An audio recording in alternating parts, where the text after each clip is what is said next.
Está começando agora mais um Ponto de Vista, programa da TV Assembleia onde o direito encontra a política.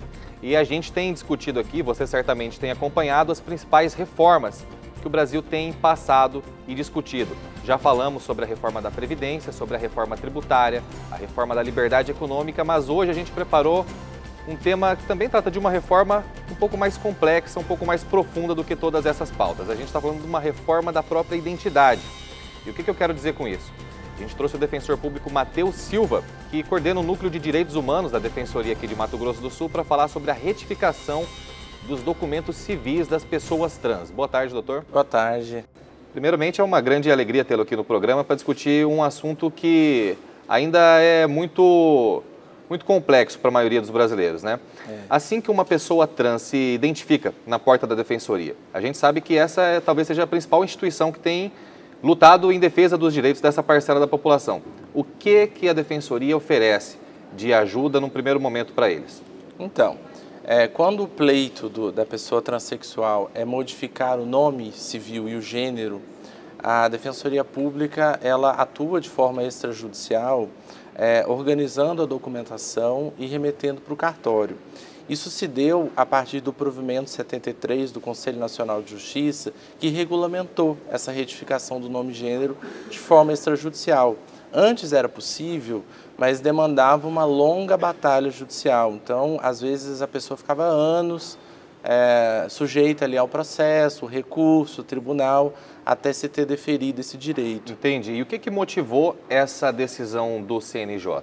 Foi uma decisão do próprio Supremo Tribunal Federal, que reconheceu a possibilidade de mudança do nome civil e do gênero, independente da cirurgia de redesignação sexual. Dada a natureza da ação no Supremo, que é uma ação direta de inconstitucionalidade, o Conselho Nacional de Justiça regulamentou essa decisão e padronizou para todos os cartórios extrajudiciais do país. Então, desde 2018, agora é possível a gente fazer essa retificação no cartório. Facilitou e tornou mais acessível para essas pessoas. Desburocratizou de alguma forma? Desburocratizou, com certeza. Essa é uma tendência que tem surgido para todos os segmentos. A última entrevista que a gente fez foi sobre a reforma apresentada pela Medida Provisória da Liberdade Econômica. O programa inteiro foi sobre desburocratização. A gente está falando sobre desburocratização agora também no registro civil. Também. E como é muito recente, as dúvidas ainda são muito frescas. A gente sempre ouve falar, mas a partir de qual idade isso aí pode ser feito? É necessário um acompanhamento psicológico? Quais são os requisitos, doutor, que a gente deve preencher para conseguir esse objetivo? Certo. Segundo o provimento 73 do CNJ, é possível fazer esse pedido a partir dos 18 anos de idade. Não é necessário nenhum laudo psicológico, nenhum laudo médico. É até possível que, se a pessoa tenha, que ela anexe no pedido, mas não é um pré-requisito para a concessão da modificação do nome civil e gênero. Esse pedido ele é endereçado ao cartório. Ao cartório diretamente. Ao cartório diretamente. A Defensoria Pública pode facilitar esse direcionamento por meio da análise dos documentos, facilitar a vida do cartorário ali de registro civil. Então é possível que a Defensoria Pública colabore nesse sentido. Agora é interessante lembrar que para a cirurgia, efetivamente, a idade é outra, é de 21 anos, porque tem previsão numa resolução do Conselho Federal de Medicina. Houve até uma discussão há um tempo atrás se essa idade iria se manter, se iria diminuir, mas o que se tem hoje como a resolução de 2010 é que para a cirurgia efetivamente de redesignação sexual se tenha que aguardar 21 anos. Agora veja que uma coisa independe da outra. É possível fazer no cartório a mudança do nome, inclusive do gênero, independente da cirurgia, que era uma coisa que se exigia muito antes do provimento 73. Isso era exigido, primeira mudança do nome ou primeiro a mudança do gênero? Primeiro se exigia a cirurgia, para depois se pensar na possibilidade de se mudar o nome e o gênero. Interessante, agora, né? Como que é a evolução do entendimento jurídico a respeito da matéria. Agora não, agora uma coisa é completamente dissociada da outra. Entendi. E o que mais que a gente pode falar a respeito disso? Quando os assistidos procuram a Defensoria, quais são as outras dúvidas que eles têm de maneira mais comum?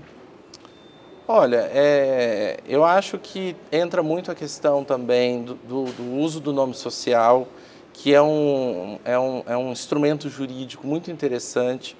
O que é o nome social? É o nome que a pessoa se reconhece socialmente. Ele não tem nada a ver com o nome civil, aquele que está na nossa certidão de nascimento, civil, no mas RG. tem a proteção jurídica também. Então, é muito interessante lembrar que aqui no Mato Grosso do Sul, inclusive, existe um decreto estadual que obriga que todas as instituições do Estado respeitem o nome social. E há outras resoluções, decretos em âmbito nacional, por exemplo, no próprio Ministério da Saúde também, no próprio CNJ também existe a possibilidade de juízes, servidores, inclusive jurisdicionados, terem respeitados o nome social no próprio processo judicial. Então é bem interessante, é outro pleito que eles buscam orientação também. Quer dizer que cada repartição pública, cada órgão, cada representante da administração pública como um todo tem procurado se adequar a isso, independente de uma normativa vertical. É porque o nome, ele representa, segundo o Código Civil, um atributo da nossa personalidade jurídica. Ele é o que nós somos, ele nos representa. Então ele é algo bem importante, ele é algo bem protegido juridicamente e não é porque é nome social que ele não tem importância. Até porque quando você vai numa repartição, um transexual feminino, e não se tem essa proteção do nome social, há um constrangimento. Há um constrangimento do atendente, há um constrangimento da atendida. Então, é muito importante que isso seja fiscalizado, em especial que isso seja cumprido, para evitar esses constrangimentos. E, Matheus, como que esse trabalho começou na Defensoria Pública? O senhor está coordenando o Núcleo de Defesa dos Direitos Humanos. Isso. Essa é uma pauta que está vinculada pela sua própria natureza aos direitos humanos. Mas quais outras atividades o núcleo realiza ali em prol da defesa dos direitos humanos, não só dos transexuais? Então, na verdade, a temática dos transexuais é atendida pelo defensor público natural também. No campo coletivo entra o nosso núcleo de direitos humanos. Explica pra gente o que é o defensor público natural. O defensor público natural é aquele do órgão de base, aquele defensor que o assistido vai procurar quando do seu primeiro atendimento. Então você tem várias defensorias, você tem o defensor da família, o defensor, enfim, civil geral, e aí ele vai na defensoria pública, vai agendar o seu atendimento, por um critério de sorteio vai cair por um determinado defensor. É o primeiro defensor que aquela pessoa tem contato. O núcleo não substitui a atuação do defensor, porque o núcleo ele atua de forma coletiva. Então, enquanto núcleo institucional, a gente tem abrangência, atribuição em âmbito estadual e a gente atua ajuizando ações civis públicas, por exemplo. E são várias as temáticas. Segundo a nossa resolução 158 de 2018, a gente tem atribuição para a defesa dos direitos das pessoas LGBT, dos direitos das pessoas idosas, dos direitos, enfim, das pessoas de materiais recicláveis. São 11 incisos de proteção. Então, existe uma abrangência muito grande. E assim, eu imagino também que o volume, o corpo de normas e de leis que vocês devam estar constantemente se atualizando deve ser enorme, né? Como que é para fazer, para manter todo esse estudo a respeito de tantas pautas diversas ao mesmo tempo? O direito ele é muito dinâmico, né? E hoje em dia a jurisprudência ela muda muito rápido. Mas, por sorte também, a gente tem a possibilidade de acompanhar isso nos meios de comunicação. Se hoje muda-se muito, hoje nós temos muito acesso também às informações. Antigamente era tudo muito mais difícil. Hoje em dia, o Supremo decide algo em Brasília, 2 horas depois, 1 hora depois, instantaneamente, isso já está divulgado em todos os grupos de WhatsApp, em todos os blogs jurídicos. Então, existe uma democratização muito grande do saber jurídico, da informação jurídica. Isso é muito bom, mas realmente, o que você está dizendo é árdua, porque como são muitas temáticas. E isso é só o núcleo de direitos humanos. Fora isso, a Defensoria Pública possui outros núcleos. Existe, por exemplo, o núcleo institucional da infância e juventude, o núcleo institucional que cuida da população indígena, quilombola, ribeirinha, que é o NUPIR. Existe o Núcleo Institucional de Defesa da Mulher, que é o NUDEM. Existe o Núcleo Institucional de Defesa das Matérias do Consumidor, que é o NUCOM, e existe ainda o NAI, que é o Núcleo de Ações Institucionais Estratégicas.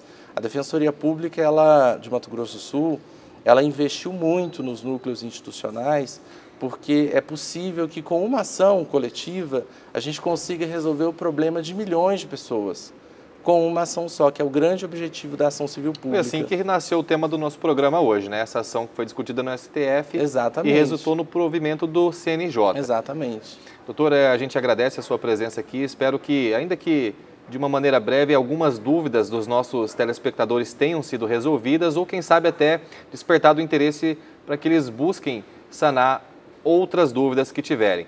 A palavra é sua para finalizar. A gente agradece e eu acho que, como mensagem final, colocar a Defensoria Pública e o Núcleo de Direitos Humanos em especial à disposição para dúvidas, enfim, e a gente trabalha mediante demanda, então é muito importante que a sociedade nos demande.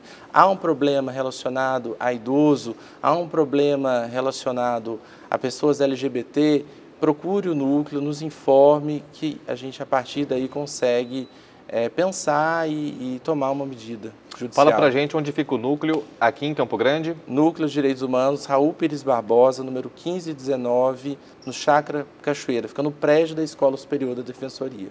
Nós agradecemos a sua visita, doutor, e você que está assistindo se interessou pelo tema? Restaram algumas dúvidas? No próximo bloco a gente vai trazer um trans, o João Fernando, que passou por algumas dessas situações que foram discutidas aqui. Não saia daí! O Ministério do Turismo adverte: muitas vezes a exploração sexual de crianças e adolescentes acontece diante dos nossos olhos. Quem finge que não vê, vira cúmplice. Fique de olho e denuncie. Disque 100. Ministério do Turismo, Governo Federal, Pátria Amada Brasil. E voltamos agora com o ponto de vista, como prometido, trouxemos agora o João Fernando para falar em primeira pessoa como que é essa experiência de se descobrir, se declarar transexual e o que acontece na vida de uma pessoa que tem que passar por todo esse procedimento burocrático para que as outras pessoas identifiquem como ela mesma se vê. Vamos tentar entender como que funciona isso. Tudo bem, João? Bom. João Fernando, você é transexual e como que foi? Como que você se descobriu? Eu sempre me senti como um homem, desde pequeno, desde que eu me lembro. As minhas experiências foram sempre em jogos, em brincadeiras, desde pequeno, como o papai e coisas do tipo. Mas eu não sabia que isso tinha um nome e como eu poderia agir para realmente poder adequar o meu corpo ao que eu já tinha na minha mente, vamos dizer assim. E quando que você descobriu que existia um nome para isso? Quando eu tinha uns 22 anos, mais ou menos, eu vi vídeos no YouTube e também durante a minha faculdade, em psicologia na UFMS, comecei a ter temáticas sobre gênero e sexualidade e comecei a me identificar e ver que tinham mais pessoas passando por aquilo e que tinha um nome, que eu tinha algo a ser feito. A sua formação acadêmica te ajudou a entender o que você mesmo sentia, é isso? Isso, exatamente. Consegui dar um nome e realmente poder agir diante daquilo, poder me assumir e ser tratado como eu sempre fui. E como que é isso? Quando você está estudando, procurando entender o mundo, entender a si mesmo e você consegue se enxergar de uma maneira um pouco mais sólida. O que acontece na sua vida? Como acho que foi um divisor de águas, assim. Um divisor de águas? Isso. Questão da família, dos amigos? Eu me assumi primeiro para minha família, cheguei, comecei a conversar com eles e tentar explicar. Como não tinha tanta visibilidade essa questão na época, foi um pouco demorado para eles conseguirem entender. Depois começou a própria mídia a colocar personagens, a colocar nas próprias novelas, pessoas trans, e aí, através dessa visibilidade eu consegui explicar para eles melhor e eles conseguiram me ajudar mais, vamos dizer assim. Entendi. E atualmente, você passa por algum processo de tratamento hormonal? O que você precisou fazer, tanto para a questão do nome civil, do nome social, como para a sua própria imagem mesmo? Então, minha transição, cada pessoa trans tem a sua própria transição. A minha foi um pouco diferente. Normalmente as pessoas primeiro fazem a transição física e vão fazendo a transição social gradativamente. A minha transição foi primeiro social, toda a família, toda a questão tipo, de vestimento, de tudo, para agora eu começar a fazer o acompanhamento lá no hospital universitário. Entendi. E você também, a gente ficou sabendo que você já viralizou na internet, né? Você fez uma publicação lá com um conteúdo pedagógico, um conteúdo de caráter informativo para explicar para os outros trans o que fazer para poder ter o seu novo nome.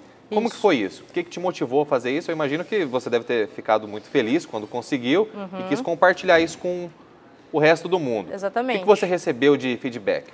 Então, quando eu fiz a minha retificação no cartório, eu vi que era um pouco burocrático, né? Por exemplo, aqui no estado a gente precisa de 9 certidões para conseguir fazer esse pedido no cartório.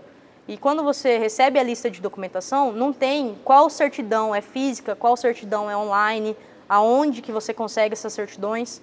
Então eu pensei, se eu já tive todo esse trabalho, eu posso ajudar para que outras pessoas não precisem passar por isso, para que elas possam ter um processo um pouco mais leve. Então eu fiz esse passo a passo do que seria necessário e viralizou. E assim, eu consegui ajudar muita gente, foi muito legal. Os feedbacks foram, em grande parte, assim, eu acho que 99% positivos, das pessoas realmente felizes e conseguindo fazer a retificação. Entendi. Alcançou quantas pessoas essa publicação? Se eu não me engano, deram 10.600 curtidas e mais de 8.000 retweets. Quase 9.000 retweets. Então, foi bastante gente alcançada. João, você é acadêmico ou, na verdade, você já é formado em psicologia, isso, né? Você fez aqui pela Universidade Federal de Campo Grande. No FMS. Como que você acha que a sua experiência pessoal, essa sua trajetória, pode te beneficiar tratando outras pessoas? Você vislumbra a possibilidade de clinicar nesse campo da psicologia, de sexualidade, de gêneros? Então, é um tema que eu gosto muito e que eu pretendo fazer as pesquisas, né, nessa área. Tenho participado de seminários, de tudo que tem aparecido e é um tema muito em voga. Tá sempre, por ser tabu também, por ser algo meio complicado de entender e ser algo muito novo, tá sempre em alta. Então, eu espero que pela minha experiência e também pela visibilidade de ver uma pessoa trans, que outras pessoas trans possam me ver no mundo acadêmico e ver que é um mundo para elas também. Porque, infelizmente, hoje a gente tem a reclusão, né? Pessoas trans acabam saindo muito cedo da escola, acabam não conseguindo ter uma formação acadêmica, muitas vezes por não ter o nome social respeitado, por não conseguir continuar estudando. Você tem relatos de alguns colegas mais próximos que em outras épocas passaram por esse tipo de situação de preconceito? Tem. Não só assim, em épocas próximas. Por mais que a gente tenha essa regulamentação, ainda hoje a gente tem casos de preconceito, tem casos de evasão. Tem um conhecido meu que ele estava fazendo administração em uma universidade particular e por não ter o nome social respeitado, ele acabou desistindo. Então é algo que até hoje acontece. Por conta disso, é bom que as pessoas vejam, principalmente essas outras pessoas trans, vejam que o meio acadêmico é um meio para elas também, porque elas não têm outras pessoas. A minoria hoje é de pessoas trans dentro da academia, a minoria é de pessoas trans que conseguem realmente se formar no ensino médio. Então, eu sou uma exceção e eu gostaria que eu pudesse usar esses meus privilégios do apoio familiar e da questão acadêmica para poder inspirar outras pessoas a alcançarem esses postos. João, eu não tenho dúvidas que você vai ter muito êxito nesse seu objetivo. Se você quiser deixar também aí o seu contato na internet para que outras pessoas que assistiram ao nosso programa, que tenham alguma dúvida que restou, possa entrar em contato com você, pode ficar à vontade. O meu @ é João Falou, João_Falou. João Falou. Sigam lá, vocês vão descobrir tudo o que precisa para mudar de nome diretamente no cartório, não é isso? Tudo que está acontecendo eu estou tweetando lá porque eu vi que o pessoal gosta bastante e que ajuda muita gente. Então, pretendo colocar agora sobre as mudanças da minha documentação. Então, se você seguir ele, você não vai perder nenhum passo desse processo. Esse foi o Ponto de Vista de hoje. Nós falamos com o defensor público Matheus Silva e com o psicólogo João Fernando para falar sobre a retificação dos documentos civis das pessoas trans. Como que é a questão do nome social, como que é a questão da readequação por cirurgia, por hormônios. Espero que você tenha gostado e esclarecido algumas dúvidas que você poderia ter a respeito desse assunto. O nosso bate-papo de hoje vai ficar disponível no YouTube. Procura lá TV Alemes. Além disso, os outros canais de mídias sociais da Assembleia Legislativa estão disponíveis nos contatos que estão passando no vídeo nesse exato momento. A gente fica por aqui, até uma próxima.